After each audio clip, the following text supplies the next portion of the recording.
Iran war has brought forward one of the most miserable thing which was going on was the Palestinian issue.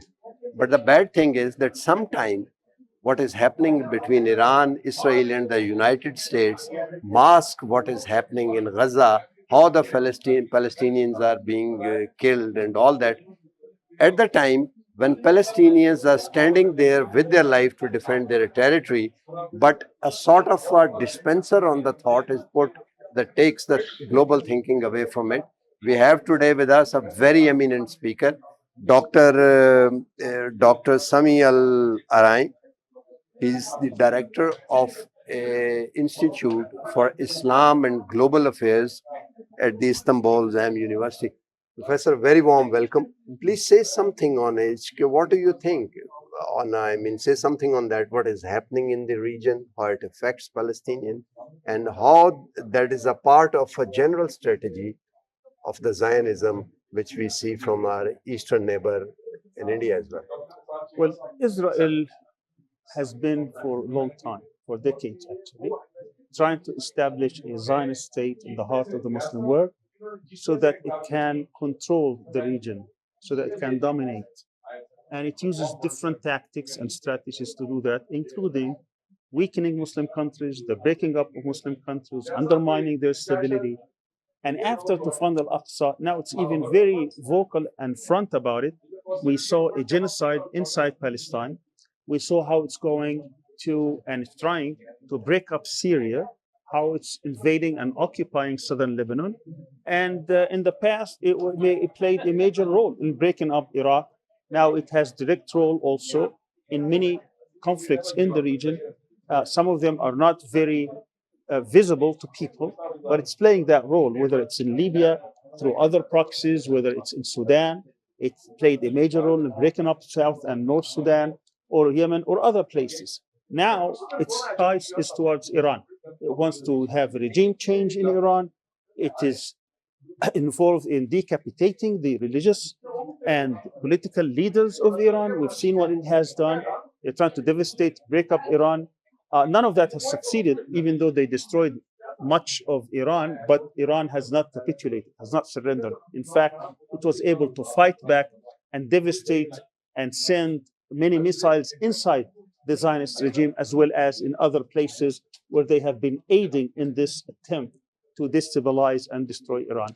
And now we see that the United States, in its failure with Israel to achieve its goals of regime change, of breaking up Iran, of trying to end its nuclear and missile programs, they have failed.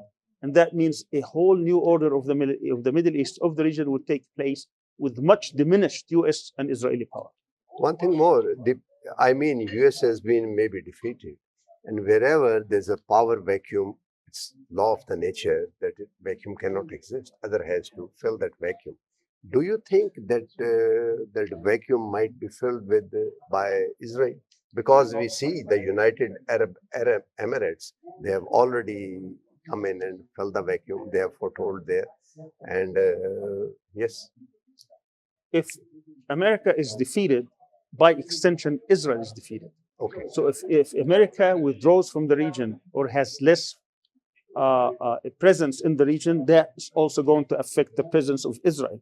I think most of the vacuum that will exist will be filled by middle power from the region. That includes possibly an alliance of these middle powers, such as Turkey, Pakistan, perhaps Saudi Arabia, and others. That is going the most likely outcome of this. There will be more feeling by the region's people that we can assert more of our sovereignty and independence, and that could be a good thing, because what we suffer today in the Muslim world is that lack of sovereignty and independence, that dependency on Western powers, Western imperialism, and that's what needs to be changed. The other day, there was a sort of a seminar, and very eminent speakers from Dubai and Istanbul also came.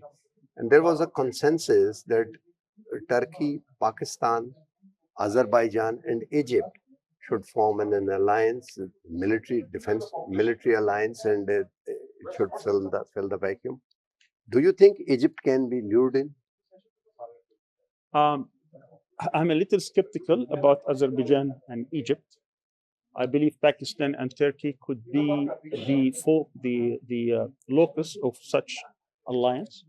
I think if you add to that other regions, other countries in the region that could also assert sovereignty and willing to challenge Zionism and imperialism, they could also join.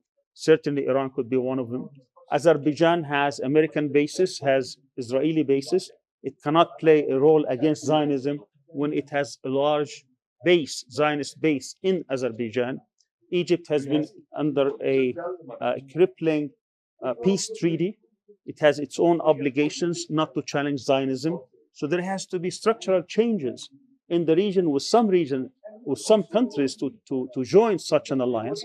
I believe Pakistan and Turkey could be an excellent, at least two partners, along with Iran could be three.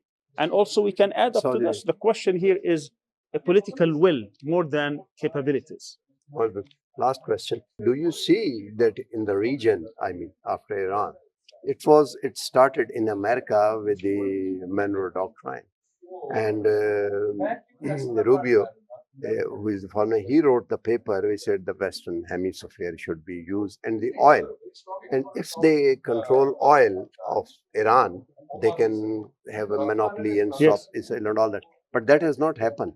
Do you think now it is imminent that they would try to destroy the structure of Iran to stop China and all that? So again, they have the monopoly on that. If they do, if they destroy the energy sector in Iran, if they destroy the production facilities, the refinery facilities, the power grids, Iran will retaliate big time. It may even destroy the whole infrastructure in which Western companies spend hundreds of billions of dollars constructing.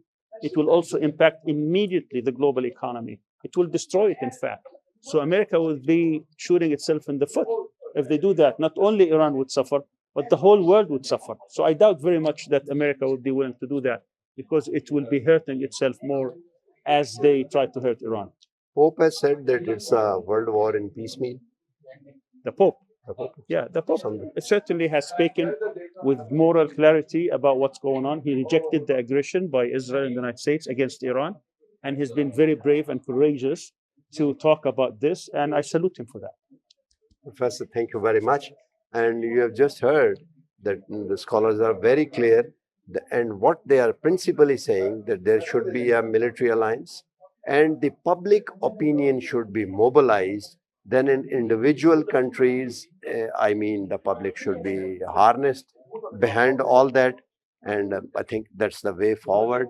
And let's keep our finger crossed with the hope. With this, we come to the end of the program. Bye for now.